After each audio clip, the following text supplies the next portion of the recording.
നമസ്കാരം, P C today YouTube ചാനലിലേക്ക് ഏവർക്കും സ്വാഗതം. ആദ്യം തന്നെ നമ്മുടെ സപ്പോർട്ട് ചെയ്ത നമ്മുടെ എല്ലാ സുഹൃത്തുക്കൾക്കും നല്ലൊരു പുതുവർഷം നേരുന്നു. ആദ്യമായി വീഡിയോ കാണുന്ന സുഹൃത്തുക്കൾക്ക് വേണ്ടിയിട്ട് എന്താണ് LGS മാരത്തോൺ എന്ന് പറയാം. LGS മാരത്തോൺ എന്ന് സുഹൃത്തുക്കൾക്ക് വേണ്ടി ഒന്ന് പറഞ്ഞു തരാം. വേറൊന്നുമില്ല, നമ്മുടെ കേരള PSC LDCയും LGS പരീക്ഷകൾക്ക് 25 തവണയിൽ കൂടുതൽ ആവർത്തിച്ച ചോദ്യങ്ങൾ ചേർത്തുകൊണ്ടും അവയിൽ മോസ്റ്റ് ഇമ്പോർട്ടന്റ് ആയിട്ട് പഠിക്കേണ്ട ഭാഗങ്ങളെ ഷോർട്ട് കട്ട് രീതിയിൽ എങ്ങനെ പഠിക്കാമെന്നുമുള്ള ക്ലാസ് ആണ് നമ്മളിവിടെ അറേഞ്ച് ചെയ്തിരിക്കുന്നത്.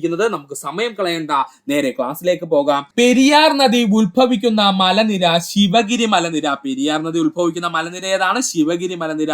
100-ൽ കൂടുതൽ തവണ PSC റിപ്പീറ്റ് ആയി ചോദിച്ച ചോദ്യം. കേരളത്തിൽ ഏറ്റവും നീളം കൂടിയ നദി എന്നറിയപ്പെടുന്നത് പെരിയാറാണ്. കേരളത്തിൽ ഏറ്റവും കൂടുതൽ അണക്കെട്ടുകൾ സ്ഥിതി ചെയ്യുന്ന നദി പെരിയാറാണ്. കേരളത്തിൽ ഏറ്റവും കൂടുതൽ പോഷക നദികളുള്ള നദി പെരിയാറാണ്.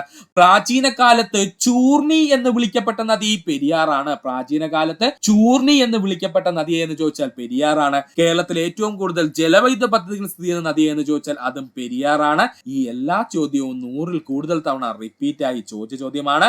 ഒന്നുകൂടി പറയാം, കേരളത്തിൽ ഏറ്റവും നീളം കൂടിയ നദി എന്നറിയപ്പെടുന്നത് പെരിയാറാണ്. കേരളത്തിൽ ഏറ്റവും കൂടുതൽ അണക്കെട്ടുകൾ സ്ഥിതി ചെയ്യുന്ന നദി എന്നറിയപ്പെടുന്നത് പെരിയാറാണ്. കേരളത്തിൽ ഏറ്റവും കൂടുതൽ പോഷക നദികളുള്ള നദി എന്നറിയപ്പെടുന്നത് പെരിയാറാണ്. പ്രാചീന കാലത്ത് ചൂർണി എന്നറിയപ്പെടുന്ന നദി എന്ന് ചോദിച്ചാൽ അത് പെരിയാറാണ്. പഠിച്ചോളനെ, പ്രാചീന കാലത്ത് ചൂർണി എന്നറിയപ്പെടുന്ന നദി എന്ന് ചോദിച്ചാൽ അത് പെരിയാറാണ്. കേരളത്തിൽ ഏറ്റവും കൂടുതൽ ജലവൈദ്യുത പദ്ധതികൾ സ്ഥിതി ചെയ്യുന്ന നദി എന്ന് ചോദിച്ചാൽ അത് പെരിയാറാണ്. ഇമ്പോർട്ടന്റ് പോയിന്റ് ആണ്. ഈസി ക്വസ്റ്റ്യൻ എന്ന് വിചാരിച്ച സുഹൃത്തുക്കൾ പഠിക്കാതെ പോവരുത്. ചിലപ്പോൾ അവിടെ എത്തുമ്പോൾ കൺഫ്യൂഷൻ ഉണ്ടാവും. അതുകൊണ്ട് നന്നായിട്ട് പഠിച്ചോളുക. അടുത്തതായി നമ്മൾ പഠിക്കാൻ പോകുന്നതാണ് INCയുടെ പ്രസിഡന്റ് ആയ ആദ്യത്തെ വനിത ആരാണ്? ഉത്തരം ആനി ബസന്റ്. 100-ൽ കൂടുതൽ തവണ PSC പ്രീവിയസ് ആയി ചോദിച്ച ചോദ്യം. INCയുടെ പ്രസിഡന്റ് ആയ ആദ്യത്തെ വനിത ആരാണ്? ആനി ബസന്റ് ആണ്. കോൺഗ്രസിന്റെ അധ്യക്ഷ സ്ഥാനം വഹിച്ച വനിതകൾ നോക്കാം. Annie Besant 1917. ആനി ബസന്റ് INCയുടെ പ്രസിഡന്റ് സ്ഥാനം വഹിച്ച വർഷം 1917. സരോജിനി നായിഡു 1925. സരോജിനി നായിഡുവിന്റെ പ്രത്യേകത എന്താണ്? INCയുടെ പ്രസിഡന്റ് ആകുന്ന ആദ്യത്തെ ഇന്ത്യൻ വനിത ആരെന്ന് ചോദിച്ചാൽ അത് സരോജിനി നായിഡു ആണ്. വർഷം 1925. നെല്ലിസൺ ഗുപ്ത വർഷം 1933. INCയുടെ പ്രസിഡന്റ് ആകുന്ന മൂന്നാമത്തെ വനിത ആരാണ്? നെല്ലിസൺ ഗുപ്തയാണ്. വർഷം 1933. നെല്ലിസൺ ഗുപ്തയുടെ പ്രത്യേകത എന്താ സുഹൃത്തുക്കളെ? രണ്ടാമത് INCയുടെ പ്രസിഡന്റ് ആകുന്ന വിദേശ വനിത ആരെന്ന് ചോദിച്ചു കഴിഞ്ഞാൽ അത് നെല്ലിസൺ ഗുപ്തയാണ്. എന്താണ്? INCയുടെ പ്രസിഡന്റ് ആവുന്ന രണ്ടാമത്തെ വിദേശ വനിത ആരെന്ന് ചോദിച്ചു കഴിഞ്ഞാൽ അത് നെല്ലിസൺ ഗുപ്തയാണ്. അപ്പോൾ നമ്മുടെ മനസ്സിൽ ഉണ്ടാകുന്ന ഒരു ചോദ്യമായിരിക്കും, INCയുടെ ആദ്യത്തെ വിദേശ വനിതാ പ്രസിഡന്റ് ആരെന്ന് ചോദിച്ചാൽ അത് ആനി ബസന്റ് തന്നെയാണ് കേട്ടോ. INCയുടെ ആദ്യത്തെ വിദേശ വനിതാ പ്രസിഡന്റ് ആരെന്ന് ചോദിച്ചാൽ അത് ആനി ബസന്റ് തന്നെയാണ്. 1959 ഇന്ദിരാഗാന്ധി INC പ്രസിഡന്റ് ആവുന്നത്. ഇന്ദിരാഗാന്ധി INCയുടെ പ്രസിഡന്റ് ആയ വർഷം 1959. സോണിയാഗാന്ധി INCയുടെ പ്രസിഡന്റ് ആയ വർഷം 1998. സോണിയാഗാന്ധി INCയുടെ പ്രസിഡന്റ് ആയ വർഷം ചോദിച്ചു കഴിഞ്ഞാൽ 1998. അപ്പോ ആദ്യത്തെ INC പ്രസിഡന്റ് തൊട്ട് അവസാനത്തെ വനിത INC പ്രസിഡന്റ് വരെ വ്യക്തമായിട്ട് നമ്മൾ ഇവിടെ കൊടുത്തിട്ടുണ്ട്. ഒരു കൺഫ്യൂഷനും വേണ്ട. ഇവിടെ നിന്ന് PSC ആദ്യത്തെ INCയുടെ വനിതാ പ്രസിഡന്റ് എന്നോ രണ്ടാമത്തെ INCയുടെ വനിതാ പ്രസിഡന്റ് എന്നോ ഇനി ഏറ്റവും അവസാനത്തെ INCയുടെ വനിതാ പ്രസിഡന്റ് എന്നോ എങ്ങനെ ചോദിച്ചാലും നമുക്ക് ഉത്തരം എഴുതാൻ പറ്റും. ഇനി വർഷം പഠിക്കാൻ സുഹൃത്തുക്കൾക്ക് ബുദ്ധിമുട്ടുണ്ടെങ്കിൽ ഈ ആനി ബസന്റ് INCയുടെ പ്രസിഡന്റ് ആയ വർഷം അറിയാലോ, 1917. 1917 പഠിക്കാൻ ബുദ്ധിമുട്ടില്ലല്ലോ. അതിനകത്ത് നിന്ന് സരോജിനി നായിഡുവിന്റെ വർഷത്തിലേക്ക് എത്താൻ വേറെ ഒന്നും ചെയ്യണ്ട. 1917 കൂടെ ഒരു 8 വർഷം കൂട്ടിക്കൊടുക്കുക, 1925 കിട്ടും. അതാണ് സരോജിനി നായിഡു INCയുടെ പ്രസിഡന്റ് ആയ വർഷം. ഇനി നെല്ലിസൺ ഗുപ്തയുടെ വർഷമാണ് PSC ചോദിക്കെങ്കിൽ ഒരു ഡൗട്ടും വേണ്ട സുഹൃത്തുക്കൾക്ക്. സരോജിനി നായിഡുവിന്റെ വർഷത്തിനോടൊപ്പം പ്ലസ് ഒരു 8 കൂടെ അങ്ങ് കൂട്ടിക്കൊടുക്കുക. അപ്പോൾ തന്നെ നമുക്ക് നെല്ലിസൺ ഗുപ്തയുടെ INC പ്രസിഡന്റ് ആയ വർഷം കിട്ടും 1933. പക്ഷെ ഈ ഒരു 3 വർഷത്തിന് മാത്രമേ ഈ പരിപാടി നടക്കത്തുള്ളൂ. ഇന്ദിരാഗാന്ധിയുടെയും സോണിയാഗാന്ധിയുടെയും 2 വർഷം മാത്രമേ പിന്നെ നമ്മുടെ കയ്യിലുള്ളൂ. അത് നമുക്ക് ഈസി ആയിട്ട് അങ്ങ് പഠിക്കാം. അപ്പോ ആനി ബസന്റിന്റെ വർഷം നമ്മുടെ മനസ്സിലുണ്ടെങ്കിൽ നമുക്ക് സരോജിനി നായിഡുവിന്റെ വർഷം കിട്ടും. സരോജിനി നായിഡുവിന്റെ വർഷം കിട്ടിക്കഴിഞ്ഞാൽ നമുക്ക് നെല്ലിസൺ ഗുപ്തയുടെ വർഷവും കിട്ടും. ഈസിയാണ് കേട്ടോ. അപ്പൊ 1917 ആനി ബെസന്റ് INC പ്രസിഡന്റ് ആകുന്നത്. അതിനോടൊപ്പം 8 വർഷം കൂട്ടിക്കഴിഞ്ഞാൽ സരോജിനി നായിഡു INC പ്രസിഡന്റ് ആയ വർഷം കിട്ടും 1925. സരോജിനി നായിഡു INC പ്രസിഡന്റ് ആയ വർഷത്തിനോടൊപ്പം 8 കൂട്ടിക്കഴിഞ്ഞാൽ നമുക്ക് ആരുടെ വർഷം കിട്ടും സുഹൃത്തുക്കളെ? നെൽസൺ ഗുപ്തയുടെ വർഷം ലഭിക്കും. എത്രയാണ് അത്? 1933. ഇനി ഇന്ദിരാഗാന്ധിയുടെ വർഷം 1959. ഒന്നുകൂടി പറയാം സുഹൃത്തുക്കൾക്ക് വേണ്ടിയിട്ട്. ആനി ബെസന്റ് എന്ന് പറഞ്ഞു കഴിഞ്ഞാൽ INC ആദ്യത്തെ പ്രസിഡന്റ് ആയ വനിത മാത്രമല്ല, ആനി ബെസന്റ് എന്ന് പറയുന്നത് INC പ്രസിഡന്റ് ആയിട്ടുള്ള ആദ്യത്തെ വിദേശ വനിത കൂടിയാണ്. ഓക്കെ ആയല്ലോ. സരോജിനി നായിഡുവിന്റെ പ്രത്യേകത എന്താണ്? INC പ്രസിഡന്റ് ആയ ആദ്യത്തെ ഇന്ത്യൻ വംശജയായ അല്ലെങ്കിൽ ഇന്ത്യക്കാരിയായിട്ടുള്ള വനിത ആരെന്ന് ചോദിച്ചാൽ അത് സരോജിനി നായിഡു ആണ്. നെൽസൺ ഗുപ്തയുടെ പ്രത്യേകത എന്താണ് നമ്മൾ പറഞ്ഞത്? INC പ്രസിഡന്റ് ആകുന്ന 3ാമത്തെ വനിത, അതുപോലെ തന്നെ INC പ്രസിഡന്റ് ആകുന്ന 2ാമത്തെ വിദേശ വനിത ആരെന്ന് ചോദിച്ചാൽ അത് നെൽസൺ ഗുപ്തയാണ്. പിന്നെ നമ്മൾ പഠിക്കാനുള്ളത് ഇന്ദിരാഗാന്ധിയെ പറ്റിയാണ്. ഇന്ദിരാഗാന്ധി INC പ്രസിഡന്റ് ആയ വർഷം 1959. സോണിയാഗാന്ധിയെ പറ്റി നമ്മൾ എന്താണ് പഠിച്ചത്? 1998 സോണിയാഗാന്ധി INC പ്രസിഡന്റ് ആകുന്നത്. അതുപോലെ തന്നെ സോണിയാഗാന്ധി എന്ന് പറയുന്നത് INC പ്രസിഡന്റ് സ്ഥാനത്ത് ഏറ്റവും കൂടുതൽ കാലം ഇരുന്ന വനിതയാണ്. ഇത്രയും ഭാഗം വ്യക്തമായിട്ട് പഠിക്കുക. ഇനി ഈ INC വനിതാ പ്രസിഡന്റുമാരെ പഠിച്ചു വെക്കാൻ ബുദ്ധിമുട്ടുള്ള സുഹൃത്തുക്കൾക്ക് വേണ്ടി ഒരു ഈസി കോഡ് അങ്ങ് പറഞ്ഞു തരാം. ഈസി ആയിട്ട് അവരുടെ പേരങ്ങ് പഠിച്ചു വെക്കുക. 1ാമത്തെയോ 2ാമത്തെയോ 3ാമത്തെയോ വനിതയുടെ പേര് മാത്രമാണ് ചോദിക്കുന്നതെങ്കിൽ നമുക്ക് ഈസി ആയിട്ട് ഉത്തരത്തിലേക്ക് എത്താം. നമ്മുടെ കോഡ് ഇത്രയേ ഉള്ളൂ. ആനയ്ക്ക് സരോജിനി നെൽ ഇട്ടത് സോണി കണ്ടു. പരിപാടി കഴിഞ്ഞ അവിടെ ആനയ്ക്ക് സരോജിനി നെൽ ഇട്ടത് സോണി കണ്ടു എന്നങ്ങ് പഠിച്ചു വെക്കുക. ആനയ്ക്ക് സരോജിനി നെല്ലിട്ടത് സോണി കണ്ടു എന്ന് പഠിച്ചു വെക്കുക. ഇതാണ് നമ്മുടെ കോഡ് നമുക്കൊന്ന് എക്സ്പാൻഡ് ചെയ്ത് നോക്കാം. ആനയ്ക്ക് എന്ന് പറഞ്ഞു കഴിഞ്ഞാൽ ആനി ബെസന്റ്. ആനയ്ക്ക് എന്ന് പറഞ്ഞു കഴിഞ്ഞാൽ ആരാണ്? Annie Besant. സരോജിനി എന്ന് പറഞ്ഞു കഴിഞ്ഞാൽ നമ്മുടെ സരോജിനി നായിഡു തന്നെയാണ്, യാതൊരു വ്യത്യാസവുമില്ല. നെല്ലെന്ന് പറഞ്ഞു കഴിഞ്ഞാൽ നെൽസൺ ഗുപ്ത. നെല്ലെന്ന് പറഞ്ഞു കഴിഞ്ഞാൽ ആരാണ്? നെൽസൺ ഗുപ്ത. ഇട്ടത് എന്ന് പറഞ്ഞു കഴിഞ്ഞാൽ ഇന്ദിരാഗാന്ധി. ഇട്ടത് എന്തായിട്ട് മാറി? ഇന്ദിരാഗാന്ധി ആയിട്ട് മാറി. ഇട്ടതെന്ന് പറയുന്നത് ആരാണ്? ഇന്ദിരാഗാന്ധി. സോണി കണ്ടു. സോണി എന്ന് പറഞ്ഞു കഴിഞ്ഞാൽ സോണിയാഗാന്ധി. സോണി എന്ന് പറഞ്ഞാൽ ആരാണ്? സോണിയാഗാന്ധി. ഈസി ആയിട്ടുള്ള കോഡാണ്. INC പ്രധാനപ്പെട്ട പ്രസിഡന്റ് ആയ വനിതകളെ പഠിക്കാൻ ഒട്ടും കഴിയില്ല എന്നുള്ള സുഹൃത്തുക്കൾ ഈ ഒരു കോഡ് ഉപയോഗിക്കുക. ആനയ്ക്ക് സരോജിനി നെല്ലിട്ടത് സോണി കണ്ടു. ആനയ്ക്ക് എന്ന് പറഞ്ഞു കഴിഞ്ഞാൽ ആനി ബെസന്റ്. സരോജിനി എന്ന് പറഞ്ഞു കഴിഞ്ഞാൽ സരോജിനി നായിഡു ആണ്. നെല്ലെന്ന് പറഞ്ഞു കഴിഞ്ഞാൽ നെൽസൺ ഗുപ്ത. ഇട്ടതെന്ന് പറഞ്ഞു കഴിഞ്ഞാൽ ഇന്ദിരാഗാന്ധി. സോണി എന്ന് പറഞ്ഞാൽ സോണിയാഗാന്ധി. വ്യക്തമായിട്ട് സുഹൃത്തുക്കൾ പഠിക്കുക. അടുത്തതാണ് ഇനി പറയാൻ പോകുന്ന പോയിന്റ്. നന്നായിട്ട് സുഹൃത്തുക്കൾ പഠിക്കണം. കാരണം നമ്മുടെ SCERT ടെക്സ്റ്റ് ബുക്കിൽ അതുപോലെ കൊടുത്തിരിക്കുന്നത് എടുത്തങ്ങ് കോപ്പി പേസ്റ്റ് ചെയ്ത് വെച്ചേക്കുവാണ് കേട്ടോ. അത്രയും ഇമ്പോർട്ടന്റ് ഉള്ള പോയിന്റ് ആണ് ഇത്. ഏകദേശം 50-ൽ കൂടുതൽ തവണ PSC റിപ്പീറ്റ് ആയി ചോദിച്ച ചോദ്യങ്ങളുണ്ട് ഇതിനകത്ത്. വ്യക്തമായിട്ട് നമുക്ക് പഠിക്കാം. നഗരങ്ങളിലെ തൊഴിൽ രഹിതർക്ക് പ്രയോജനം നൽകുന്ന കേന്ദ്ര സർക്കാർ പദ്ധതി സ്വർണ്ണ ജയന്തി ഹഷാരി റോസ്ഗാർ യോജന. പഠിച്ചോളുക. എവിടത്തെയാണ്? നഗരങ്ങളിലെ തൊഴിൽ രഹിതർക്ക്. അങ്ങനെ തന്നെ പഠിക്കണേ. അല്ല തൊഴിൽ രഹിതരെന്ന് മാത്രം പഠിച്ചോണ്ട് പോവല്ലേ, തെറ്റി നിങ്ങൾക്ക്. തൊഴിൽ രഹിതരെന്ന് മാത്രം പഠിക്കരുത്. നഗരങ്ങളിലെ തൊഴിൽ രഹിതർക്ക് പ്രയോജനം നൽകുന്ന കേന്ദ്ര സർക്കാർ പദ്ധതിയാണ് സ്വർണ്ണ ജയന്തി ഹഷാരി റോസ്ഗാർ യോജന. സ്വയം തൊഴിൽ പ്രോത്സാഹിപ്പിക്കുന്നതിനും ഈ കേന്ദ്ര സർക്കാർ പദ്ധതി ഊന്നൽ നൽകുന്നു. എന്തിനാ ഈ കേന്ദ്ര സർക്കാർ പദ്ധതി ഊന്നൽ നൽകുന്നത്?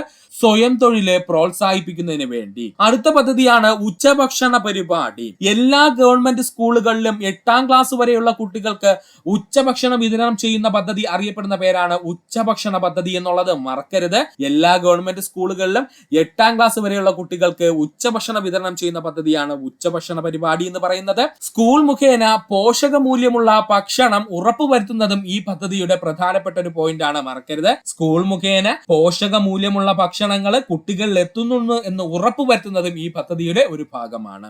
അടുത്ത പദ്ധതിയാണ് ദേശീയ ഗ്രാമീണ ഉപജീവന ദൗത്യം. എന്താ ദേശീയ ഗ്രാമീണ ഉപജീവന ദൗത്യം എന്ന് പറഞ്ഞു കഴിഞ്ഞാൽ സ്വയം സഹായ സംഘങ്ങൾക്ക് ധനസഹായം നൽകുന്ന കേന്ദ്ര സർക്കാർ പദ്ധതിയാണ് ദേശീയ ഗ്രാമീണ ഉപജീവന ദൗത്യം എന്ന് പറയുന്നത്. ബാങ്ക് വായ്പയിലൂടെയും സബ്സിഡി ഇനത്തിലൂടെയും സ്വയം സഹായ സംഘങ്ങൾക്ക് പണം നൽകുന്നു ഈ പദ്ധതിയിലൂടെ. അപ്പോ ഈ പദ്ധതിയിലൂടെ ബാങ്ക് വായ്പയിലൂടെയും സബ്സിഡി ഇനത്തിലൂടെയും സ്വയം സഹായ സംഘങ്ങൾക്ക് പണം നൽകുന്നു. സംയോജിത ശിശു വികസന പദ്ധതി. അത് 100-ൽ കൂടുതൽ തവണ ചോദിച്ച ചോദ്യമാണ്. സംയോജിത ശിശു വികസന പദ്ധതി അംഗൻവാടികൾ മുഖേനയാണ് ഈ പദ്ധതി നടപ്പിലാക്കി വരുന്നത്. അംഗൻവാടികൾ മുഖേനയാണ് ഈ പദ്ധതി നടപ്പിലാക്കി വരുന്നത്. 6 വയസ്സിൽ താഴെയുള്ള കുട്ടികൾ, ഗർഭിണിയായ സ്ത്രീകൾ, മുലയൂട്ടുന്ന അമ്മമാർ, ഇവർക്കാണ് ഈ പദ്ധതിയിലൂടെ പ്രയോജനം ലഭിക്കുന്നത്. ഇതങ്ങ് കാണാതെ പഠിച്ചു വെച്ചോളണേ. 6 വയസ്സിൽ താഴെയുള്ള കുട്ടികൾക്ക്, ഗർഭിണിയായ സ്ത്രീകൾക്ക്, മുലയൂട്ടുന്ന അമ്മമാർ, ഇവർക്കാണ് ഈ പദ്ധതിയിലൂടെ പ്രയോജനം ലഭിക്കുന്നത്.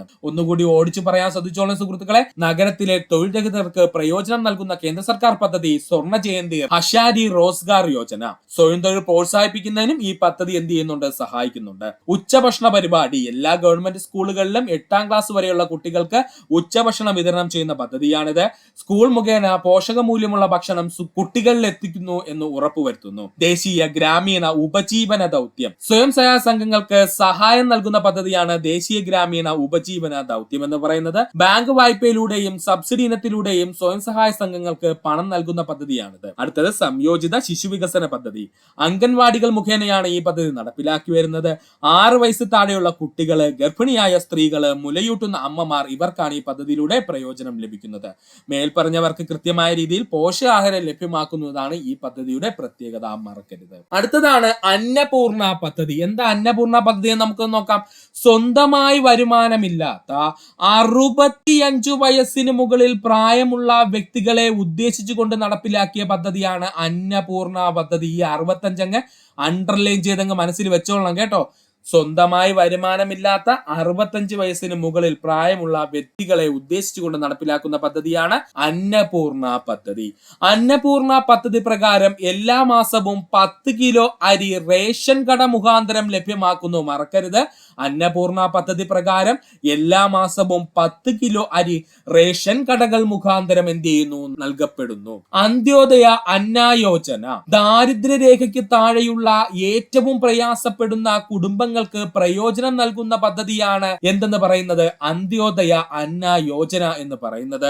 പ്രതിമാസം 35 കിലോ അരി 3 രൂപയ്ക്കും അല്ലെങ്കിൽ ഗോതമ്പ് 2 രൂപയ്ക്കും നൽകുന്ന പദ്ധതിയാണിത്. ഇതാണ് പഠിച്ചു വെക്കാനുള്ളത്. ഈ ഭാഗത്ത് നിന്ന് PSC ചോദിച്ചിട്ടുണ്ട്. പ്രതിമാസം 35 കിലോ അരി 3 രൂപ എന്ന നിരക്കിലോ അല്ലെങ്കിൽ ഗോതമ്പ് 2 രൂപ എന്ന നിരക്കിലോ എന്ത് ചെയ്യുന്നു? അന്ത്യോദയ അന്ന യോജന വഴി നൽകി വരുന്നു. മഹാത്മാഗാന്ധി ഗ്രാമീണ തൊഴിലുറപ്പ് പദ്ധതി ജോലി ചെയ്യാൻ ആരോഗ്യവും സന്നദ്ധതയുമുള്ളവർക്ക് തൊഴിൽ നൽകുന്ന കേന്ദ്ര സർക്കാർ പദ്ധതി അറിയപ്പെടുന്ന പേരാണ് മഹാത്മാഗാന്ധി ഗ്രാമീണ തൊഴിലുറപ്പ് പദ്ധതി. ഈ പദ്ധതി പ്രകാരം ഓരോ വ്യക്തിക്കും 100 ദിവസത്തെ തൊഴിൽ ഉറപ്പാക്കുന്നു. പഠിച്ചു വെച്ചോളണം. ഈ പദ്ധതി പ്രകാരം ഓരോ വ്യക്തിക്കും 100 ദിവസത്തെ തൊഴിൽ ഉറപ്പാക്കുന്നു. 18 വയസ്സ് പൂർത്തിയായവർക്ക് ഈ പദ്ധതിയിൽ രജിസ്റ്റർ ചെയ്യാവുന്നതാണ്. 18 വയസ്സ് പൂർത്തിയായ ആർക്കും ഈ പദ്ധതിയിൽ രജിസ്റ്റർ ചെയ്യാവുന്നതാണ്. ഈ പദ്ധതിയുടെ ഗുണഭോക്താക്കളിൽ 1/3 സ്ത്രീകളായിരിക്കണം. ഈ പദ്ധതിയുടെ ഗുണഭോക്താക്കളിൽ 1/3 സ്ത്രീകളായിരിക്കണം. അതുപോലെ തന്നെ ഇപ്പോ 2023 കേരളത്തിലെ തൊഴിലുറപ്പിന്റെ തുക എത്രയെന്ന് ചോദിച്ചാൽ, തൊഴിലുറപ്പ് വഴി ലഭിക്കുന്ന ഒരു ദിവസത്തെ വേതനം അല്ലെങ്കിൽ തുക എത്രയെന്ന് ചോദിച്ചാൽ 333 രൂപയാണ് കേട്ടോ. പഠിച്ചു വെച്ചേക്കുക. മഹാത്മാഗാന്ധി ഗ്രാമീണ തൊഴിലുറപ്പ് പദ്ധതി പ്രകാരം കേരളത്തിലെ ഒരു വ്യക്തിക്ക് ഒരു ദിവസം ലഭിക്കുന്ന വേതനം എത്രയാണ്? 333 രൂപയാണ്. എത്രയാണ്? 333 രൂപയാണ്. മറക്കരുത്. ഒന്നുകൂടി ഓടിച്ചു പറയുവാണ്. അന്നപൂർണ പദ്ധതി എന്ന് പറയുന്നത് സ്വന്തമായി വരുമാനമില്ലാത്ത 65 വയസ്സിന് മുകളിൽ പ്രായമുള്ള വ്യക്തികളെ ഉദ്ദേശിച്ചുകൊണ്ട് നടപ്പിലാക്കുന്ന പദ്ധതിയാണ്. അന്നപൂർണ പദ്ധതി പ്രകാരം എല്ലാ മാസവും 10 കിലോ അരി റേഷൻ കടകൾ മുഖാന്തരം നൽകപ്പെടുന്നു. അന്ത്യോദയ അന്ന യോജനയാണ് അടുത്ത് നമ്മൾ നോക്കാൻ പോകുന്നത്. ദാരിദ്ര്യരേഖയ്ക്ക് താഴെയുള്ള ഏറ്റവും പ്രയാസപ്പെടുന്ന കുടുംബങ്ങൾക്ക് പ്രയോജനം നൽകുന്ന പദ്ധതിയാണിത്. പ്രതിമാസം 35 കിലോ അരി 3 രൂപ നിരക്കിൽ അല്ലെങ്കിൽ ഗോതമ്പ് 2 രൂപ നിരക്കിൽ നൽകുന്ന പദ്ധതിയാണിത്. മഹാത്മാഗാന്ധി ഗ്രാമീണ തൊഴിലുറപ്പ് പദ്ധതി എന്തെന്ന് ചോദിച്ചാൽ ജോലി ചെയ്യാൻ ആരോഗ്യവും സന്നദ്ധതയുമുള്ളവർക്ക് തൊഴിൽ നൽകുന്ന കേന്ദ്ര സർക്കാർ പദ്ധതിയാണിത്. ഈ പദ്ധതി പ്രകാരം ഓരോ വ്യക്തിക്കും 100 ദിവസത്തെ തൊഴിൽ ഉറപ്പാക്കുന്നു. 18 വയസ്സ് പൂർത്തിയായവർക്ക് ഈ പദ്ധതിയിൽ രജിസ്റ്റർ ചെയ്യാവുന്നതാണ്. ഈ പദ്ധതിയുടെ ഗുണഭോക്താക്കളിൽ 1/3 സ്ത്രീകളായിരിക്കണം. ഇത്രയും പോയിന്റ്സ് ഓർത്തു വെച്ചിരിക്കുക. അടുത്തതായി PSC ഏറ്റവും കൂടുതൽ ചോദിക്കുന്നതും അതുപോലെ തന്നെ മിക്ക PSCയുടെ മെയിൻ എക്സാമുകളിലെ ചോദ്യ സാന്നിധ്യവുമാണ് നമ്മൾ പറയാൻ പോകുന്നത്. അതാണ് 3 തരത്തിലുള്ള നമ്മുടെ സാമ്പത്തിക മേഖലയെ പറ്റി. എന്താണ്? ഇന്ത്യയുടെ പ്രധാനപ്പെട്ട 3 സാമ്പത്തിക മേഖലയെ പറ്റിയാണ് പറയാൻ പോകുന്നത്. സുഹൃത്തുക്കൾ വ്യക്തമായിട്ട് ശ്രദ്ധിച്ചിരിക്കുക. ആദ്യമായിട്ട് പ്രാഥമിക മേഖല അല്ലെങ്കിൽ ഇന്ത്യയുടെ സാമ്പത്തിക മേഖലയെ 3ആയിട്ട് തരംതിരിച്ചിരിക്കുന്നു. പ്രാഥമിക മേഖല, ദ്വിതീയ മേഖല, തൃതീയ മേഖല. അപ്പോ പ്രാഥമിക മേഖല എന്ന് പറഞ്ഞു കഴിഞ്ഞാൽ എന്താ സുഹൃത്തുക്കളെ? ഏറ്റവും താഴെ തട്ടാണല്ലോ പ്രാഥമിക മേഖല എന്ന് പറഞ്ഞാൽ, അല്ലെങ്കിൽ ആദ്യത്തെ തട്ടാണല്ലോ. അവിടെ എന്താ ചെയ്യുന്നത്, അല്ലെങ്കിൽ അവിടെയുള്ള വ്യക്തികൾ എന്തായിരിക്കും ചെയ്യുന്നത് നമുക്കൊന്ന് നോക്കാം. പ്രാഥമിക മേഖലയെ അറിയപ്പെടുന്ന മറ്റൊരു പേരാണ് കാർഷിക മേഖല. പ്രാഥമിക മേഖല അറിയപ്പെടുന്ന മറ്റൊരു പേരാണ് കാർഷിക മേഖല. പ്രകൃതി വിഭവങ്ങൾ നേരിട്ട് ഉപയോഗപ്പെടുത്തുന്ന മേഖല എന്നറിയപ്പെടുന്നത് പ്രാഥമിക മേഖല. അതായത് ഒരു കൃഷിക്കാരൻ അയാളുടെ സ്ഥലത്ത് കൃഷി ചെയ്യുന്നു. അപ്പൊ അയാൾ എന്താ ചെയ്യുന്നത്? പ്രകൃതിയിൽ നിന്ന് ലഭിക്കുന്ന ജലവും പ്രകൃതിയിലെ മണ്ണും ഉപയോഗിച്ച് അയാൾ എന്ത് ചെയ്യുന്നു? കൃഷി ചെയ്യുന്നു. അതിൽ നിന്ന് അയാൾ എന്ത് ചെയ്യുന്നു? ലാഭം എടുക്കുന്നു. അപ്പൊ അദ്ദേഹം എന്താണ്? ഒരു പ്രാഥമിക മേഖലയിലെ വ്യക്തിയാണ് എന്ന് നമുക്ക് പറയാം. കൃഷിയും കൃഷി അനുബന്ധ പ്രവർത്തനങ്ങളും എന്തിന് ഉദാഹരണമാണ്? പ്രാഥമിക മേഖലയ്ക്ക് ഉദാഹരണമാണ്. വനപരിപാലനം മറക്കരുത്. വനപരിപാലനം എന്താണ്? പ്രാഥമിക മേഖലയ്ക്ക് ഉദാഹരണമാണ്, മറക്കരുത്. വനത്തിൽ നിന്ന് പല വനവിഭവങ്ങളും നമുക്ക് ലഭിക്കുന്നുണ്ട് അല്ലെ? ഈ വനവിഭവങ്ങളെയൊക്കെ നമ്മൾ എന്ത് ചെയ്യുന്നു? ഗവൺമെന്റ് അല്ലെങ്കിൽ മറ്റു വ്യക്തികൾ എന്ത് ചെയ്യുന്നു? ശേഖരിക്കുന്നു. അവയെ വിറ്റ് എന്ത് ചെയ്യുന്നു? പണമാക്കി അല്ലെങ്കിൽ ധനമാക്കി എന്ത് ചെയ്യുന്നു? മാറ്റുന്നുണ്ട്. അപ്പോൾ പ്രകൃതിയിൽ നിന്ന് ഡയറക്റ്റ് അല്ലേ എടുക്കുന്ന? വനത്തിൽ നമ്മൾ എന്തെങ്കിലും കൊണ്ട് വെച്ചിട്ടാണോ വനത്തിൽ നിന്ന് നമുക്ക് എന്തെങ്കിലും കിട്ടുന്നത്? അല്ലല്ലേ? അപ്പോ വനപരിപാലനം എന്ന് പറയുന്നത് എന്തിന് ഉദാഹരണമാണ്? പ്രാഥമിക മേഖലയ്ക്ക് ഉദാഹരണമാണ്. ഏറ്റവും കൂടുതൽ PSC ട്രിക്കായിട്ട് ചോദിച്ചതും 50-ൽ കൂടുതൽ തവണ PSC ചോദിക്കുകയും ഒത്തിരി സുഹൃത്തുക്കൾ തെറ്റിക്കുകയും ചെയ്ത പോയിന്റാണ് വനപരിപാലനം. കാരണം കേൾക്കുമ്പോൾ നമുക്ക് പെട്ടെന്ന് തൃതീയ മേഖലയെക്കായിട്ട് തോന്നും, അയ്യോ സർക്കാരല്ലേ വനം നോക്കുന്നതെന്നൊക്കെ വിചാരിക്കും. അങ്ങനെ ചിന്തിക്കരുത് സുഹൃത്തുക്കള്. വനപരിപാലനം എന്തെന്ന് പറയാൻ പറ്റും? പ്രാഥമിക മേഖല എന്ന് പറയാൻ പറ്റും.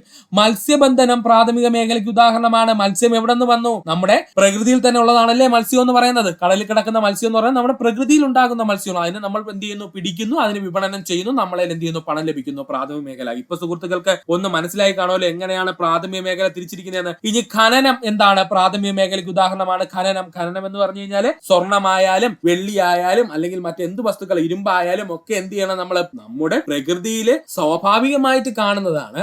അതിനെ നമ്മുടെ ആവശ്യത്തിന് വേണ്ടി എന്ത് ചെയ്യുന്നു? നമ്മൾ കുഴിച്ചെടുക്കുന്നു. എന്നിട്ട് എന്ത് ചെയ്യുന്നു? ധനത്തിന് വേണ്ടിയിട്ട് നമ്മൾ എന്ത് ചെയ്യുന്നു? കൈമാറ്റം ചെയ്യുന്നു. ഓക്കെ ആയേ? നമുക്ക് അടുത്ത മേഖലയിലേക്ക് പോകാം. അതാണ് ദ്വിതീയ മേഖല. ദ്വിതീയ മേഖല എന്ന് വെച്ച് കഴിഞ്ഞാല് പ്രാഥമിക മേഖലയിൽ നിന്ന് ലഭിക്കുന്ന ഉൽപ്പന്നങ്ങൾ അസംസ്കൃത വസ്തുവായി ഉപയോഗിച്ചുകൊണ്ട് പുതിയ ഉൽപ്പന്നങ്ങൾ നിർമ്മിക്കുന്നതിനെയാണ് ദ്വിതീയ മേഖല എന്ന് പറയുന്നത്. അതായത് പ്രാഥമിക മേഖലയിൽ നിന്ന് ലഭിക്കുന്ന വസ്തുക്കളെ മൊത്തത്തിൽ എടുത്തിട്ട് അതിനെ ഒരു അസംസ്കൃത വസ്തുവായിട്ട് വെച്ചുകൊണ്ട് പുതിയൊരു ഉൽപ്പന്നത്തിന് ആ വസ്തുവിൽ നിന്ന് എന്ത് ചെയ്യും? ഉണ്ടാക്കിയെടുക്കും. ഇതിനെയാണ് ദ്വിതീയ മേഖല എന്ന് പറയുന്നത്. ദ്വിതീയ മേഖലയിൽ ആരൊക്കെ ഉണ്ടെന്ന് നമുക്കൊന്ന് നോക്കാം. ഒന്നാമത്തത് വ്യവസായം. ശരിയാണല്ലേ? എക്സാമ്പിൾ ആയിട്ട് പറഞ്ഞു കഴിഞ്ഞാൽ ഒരു വ്യക്തി പരുത്തി കൃഷി ചെയ്യുന്നു എന്ന് കരുതുക. ആ പരുത്തി വ്യവസായി എന്ത് ചെയ്യുന്നു? ആ പരുത്തി വാങ്ങി അയാളുടെ ഒരു ഫാക്ടറിയിൽ കൊണ്ടുവരുന്നു എന്ന് കരുതുക. ഈ ഫാക്ടറി കൊണ്ടുവന്ന അയാൾ എന്ത് ചെയ്യുന്നു? ഈ തുണിത്തരങ്ങളാക്കി എന്ത് ചെയ്യുന്നു? മാറ്റുന്നു. തുണിത്തരങ്ങളാക്കി എന്ത് ചെയ്യുന്നു? വിൽക്കുന്നു. അപ്പൊ ഇവിടെ എന്താ സംഭവിച്ചത്? പ്രാഥമിക മേഖലയിൽ ഓൾറെഡി ഒരാൾ ഉണ്ടാക്കി വെച്ചൊരു ആ വസ്തുവിനെ അസംസ്കൃത വസ്തുവാക്കിക്കൊണ്ട് രണ്ടാമത്തെ വ്യക്തി എന്ത് ചെയ്തു? പുതിയൊരു ഉൽപ്പന്നം ഉണ്ടാക്കിയെടുത്തു. ഡൗട്ട് മാറിയ സുഹൃത്തുക്കൾക്ക് ഇത്രയേ ഉള്ളൂ. അടുത്തത് കെട്ടിട നിർമ്മാണം. കെട്ടിട നിർമ്മാണം എങ്ങനെയാണ് ദ്വിതീയ മേഖല എന്ന് വെച്ചാൽ സിമ്പിൾ ആയിട്ട് ഒന്ന് ആലോചിച്ച് നോക്കുക. നമ്മുടെ സിമന്റിന്റെ കേസ് ചെയ്യുന്ന സുഹൃത്തുക്കളൊന്ന് ആലോചിച്ച് നോക്കുക. സിമന്റ് എന്ന് പറയുന്നത് പ്രകൃതിയിൽ കാണപ്പെടുന്ന ഒരു വസ്തുവല്ല, നമ്മൾ ഉണ്ടാക്കിയെടുക്കുന്ന ഒരു വസ്തുവാണ്. എന്നാൽ ആ സിമന്റിന്റെ നിർമ്മാണത്തിന് വേണ്ട പല അസംസ്കൃത വസ്തുക്കളും പ്രകൃതിയിലാണുള്ളത്. എക്സാമ്പിൾ ആയിട്ട് പറഞ്ഞു കഴിഞ്ഞാൽ നമ്മുടെ ചുണ്ണാമ്പ് കല്ല്. ഈ ചുണ്ണാമ്പ് കല്ല് തന്നെ ഖനനം ചെയ്തുകൊണ്ട് വന്നിട്ട് എന്ത് ചെയ്യുന്നത്? സിമന്റ് നിർമ്മാണത്തിന് ഉപയോഗിക്കുന്നത്. അപ്പോൾ പ്രാഥമിക മേഖലയിൽ നിന്ന് നമ്മൾ ഖനനം ചെയ്യുന്നു, ദ്വിതീയ മേഖലയിൽ നമ്മൾ എന്ത് ചെയ്യുന്നു? ഉപയോഗിക്കുന്നു. ഓക്കെ ആണ്. അപ്പൊ കെട്ടിട നിർമ്മാണം ദ്വിതീയ മേഖലയായ. അടുത്തത് വൈദ്യുത നിർമ്മാണം. വൈദ്യുത നിർമ്മാണം എന്ന് പറഞ്ഞു കഴിഞ്ഞാൽ എന്താ വരുന്നത്? കൽക്കരി ഖനനം ചെയ്യുന്നു എന്ന് കരുതുക. കൽക്കരി ഖനനം ചെയ്തു കഴിഞ്ഞാൽ ആ കൽക്കരി ഉപയോഗിച്ച് നമ്മൾ എന്ത് ചെയ്യുന്നു? താപം ഉൽപ്പാദിപ്പിക്കുന്നു. ആ താപം ഉപയോഗിച്ച് നമ്മൾ ഒരു ടർബൈൻ കറക്കി എന്ത് ചെയ്യുന്നു? വൈദ്യുതി ഉണ്ടാക്കുന്നു. നമ്മൾ ഖനനം ചെയ്ത് കൽക്കരി എടുത്തു. ആ ഖനനം ചെയ്ത് കൽക്കരി എടുക്കുന്നത് വരെ അത് പ്രാഥമിക മേഖലയായി. ഇനി കൽക്കരിനെ ഒരു അസംസ്കൃത വസ്തുവായി കണ്ടുകൊണ്ട് ദ്വിതീയ മേഖലയിൽ എന്ത് ചെയ്യുന്നു? വൈദ്യുതി ഉൽപ്പാദിപ്പിക്കുന്നു. കൽക്കരി കത്തിച്ച് അതിനുപയോഗിയുള്ള താപം ഉപയോഗിച്ച് ജലത്തിനെ എന്ത് ചെയ്യുന്നു? നീരാവിയാക്കി. ആ നീരാവി കടത്തിവിട്ട് ഒരു ടർബൈൻ കറക്കി വൈദ്യുതി ഉൽപ്പാദിപ്പിക്കുന്നു. അപ്പൊ വൈദ്യുതി നിർമ്മാണം എന്തിന് ഉദാഹരണമാണ്? ദ്വിതീയ മേഖലയ്ക്ക് ഉദാഹരണമാണ്. അടുത്തതാണ് തൃതീയ മേഖല. തൃതീയ മേഖല എന്ന് പറഞ്ഞു കഴിഞ്ഞാൽ വേറെ ഒന്നുമില്ല സുഹൃത്തുക്കളെ. പ്രാഥമിക മേഖലയിലെയും ദ്വിതീയ മേഖലയിലെയും പ്രവർത്തിക്കുന്നവർക്ക് വേണ്ട സഹായങ്ങൾ നൽകുക എന്നതാണ് തൃതീയ മേഖല ചെയ്യുന്നത്. അതുകൊണ്ട് തന്നെ സർവീസ് മേഖല എന്നറിയപ്പെടുന്നത് ആരെന്ന് ചോദിച്ചു കഴിഞ്ഞാൽ അത് തൃതീയ മേഖലയാണ്. സർവീസ് മേഖല എന്നറിയപ്പെടുന്നത് ആരാണ്? തൃതീയ മേഖലയാണ്, മറക്കരുത്. വ്യാപാരം, എങ്ങനെയാ വ്യാപാരം തൃതീയ മേഖലയാവുന്നത്? പ്രാഥമിക മേഖലയിൽ ഇപ്പോ നമ്മൾ പറഞ്ഞു പരുത്തി ഉണ്ടാക്കി, ദ്വിതീയ മേഖലയിൽ അത് തുണിയാക്കി. ഇനി ആ തുണി കൊണ്ടുവന്നിട്ട് വെറുതെ ആ ഫാക്ടറി വെച്ചിരുന്ന പൈസ കിട്ടോ? ഇല്ല. ആ തുണി എന്ത് ചെയ്യണം? നമ്മൾ വ്യാപാരം ചെയ്യണം, വ്യാപാരികളിലേക്ക് എത്തണം. ആ വ്യാപാരികൾ അറിയപ്പെടുന്ന പേരാണ് തൃതീയ മേഖല. ഗതാഗതം ദ്വിതീയ മേഖലയിലേക്കും പ്രാഥമിക മേഖലയിലും ഉൽപ്പാദിപ്പിക്കപ്പെടുന്ന വസ്തുക്കളെ കൃത്യമായിട്ട് എത്തേണ്ട സ്ഥലത്ത് എത്തിക്കുന്നത് ആരാണ്? ഗതാഗതമാണ്. അതുകൊണ്ട് എന്താണ് തൃതീയ മേഖലയിൽ വരുന്നത്? അതൊരു സഹായമാണ്. ഹോട്ടൽ മേഖല എന്ന് പറയുന്നത് ഇതുമായി ബന്ധപ്പെട്ട് തന്നെയാണ് ഹോട്ടൽ മേഖല വരുന്നത്. വാർത്താവിനിമയ സംവിധാനം, സാധനത്തിന്റെ വില കൂടുന്നു കുറയുന്നു, അതുപോലെ തന്നെ പ്രാഥമിക മേഖലയിൽ മഴ വരുന്നുണ്ടോ ഇല്ലയോ, ഇങ്ങനെ എല്ലാം അറിയാൻ പറ്റുന്ന സംവിധാനം എന്താണ്? വാർത്താവിനിമയ വഴിയാണ്, തൃതീയ മേഖലയിൽ വരുന്നതാണ്. സംഭരണം, വസ്തുക്കളെല്ലാം എന്ത് ചെയ്യുന്നു? സംഭരിക്കുന്നു. പ്രാഥമിക മേഖലയിൽ നിന്ന് നേരിട്ടും അല്ലെങ്കിൽ ദ്വിതീയ മേഖലയിൽ നിന്ന് നേരിട്ടും സാധനങ്ങൾ കൊണ്ടുവന്ന് സംഭരിച്ചു വെക്കുന്ന, സംഭരണം ചെയ്യുന്നത് ആരാണ്? തൃതീയ മേഖലയാണ്. ബാങ്കിങ്, പ്രാഥമിക മേഖലയ്ക്കും ദ്വിതീയ മേഖലയ്ക്കും ആവശ്യമായിട്ടുള്ള പണമിടപാടുകൾ നടത്താൻ സഹായിക്കുന്നത് ബാങ്കിങ്ങുകളാണ്. ഇൻഷുറൻസ്, പ്രാഥമിക മേഖലയിലും ദ്വിതീയ മേഖലയിലും ഉണ്ടാകുന്ന പെട്ടെന്നുള്ള തകർച്ചയിൽ നിന്നും ആ രണ്ട് മേഖലയും കരകയറ്റുന്ന ആരെന്ന് ചോദിച്ചാൽ ഇൻഷുറൻസ് മേഖലയാണ്, മറക്കരുത്. ബിസിനസ്, റിയൽ എസ്റ്റേറ്റ്, സാമൂഹ്യ സേവന പ്രവർത്തനങ്ങളും എന്താണ്? തൃതീയ മേഖലയാണ്. ഇതിൽ PSC ചോദിച്ചിട്ടുള്ളത് വാർത്താവിനിമയം 100-ൽ കൂടുതൽ തവണ ചോദിച്ചിട്ടുണ്ട്, ബാങ്കിങ്ങും ഇൻഷുറൻസും 100-ൽ കൂടുതൽ തവണ ചോദിച്ചിട്ടുണ്ട്, അതുപോലെ തന്നെ റിയൽ എസ്റ്റേറ്റ് 50 തവണയിൽ കൂടുതൽ ക്വസ്റ്റ്യൻ പേപ്പറുകൾ കണ്ടിരുന്നു. അതുകൊണ്ട് വ്യക്തമായിട്ട് പഠിക്കുക. ഒന്നുകൂടി പറയുകയാണ്, തൃതീയ മേഖലയിൽ വരുന്നത് ആരൊക്കെയെന്ന്? വ്യാപാരം, ഗതാഗതം, ഹോട്ടൽ, വാർത്താവിനിമയം, സംരംഭം, സംഭരണം, banking, insurance, business, real estate, സാമൂഹ്യ സേവന പ്രവർത്തനങ്ങൾ. ഇത്രയുമാണ് തൃതീയ മേഖലയിൽ വരുന്നത്. ടെക്സ്റ്റ് ബുക്കിലുള്ളതാണ്. നന്നായിട്ട് സുഹൃത്തുക്കൾ പഠിക്കുക. ഇത്രയുമായിരുന്നു നമ്മുടെ LGS മാരത്തോൺ ഡേ 2 ക്ലാസ്സിനകത്ത് നമ്മൾ നോക്കിയത്. ഇത്രയും നേരം ഈ വീഡിയോ കണ്ട സുഹൃത്തുക്കൾക്ക് ഏവർക്കും നന്ദി, നമസ്കാരം. നിങ്ങൾക്ക് ഈ വീഡിയോ ഇഷ്ടമായി എങ്കിൽ നിങ്ങളുടെ സുഹൃത്തുക്കൾ കൂടി ഒന്ന് ഷെയർ ചെയ്ത് നൽകുക. അതിനോടൊപ്പം തന്നെ ഈ ചാനൽ ഒന്ന് സബ്സ്ക്രൈബ് ചെയ്ത് സഹായിക്കുക. സബ്സ്ക്രൈബ് ബട്ടണോട് ചേർന്നുള്ള ബെൽ ബട്ടൺ അമർത്തി കഴിഞ്ഞാൽ ഞങ്ങൾ അപ്ലോഡ് ചെയ്യുന്ന വീഡിയോ അപ്പോൾ തന്നെ നിങ്ങളിലെത്തുന്നതാണ്. നന്ദി, നമസ്കാരം.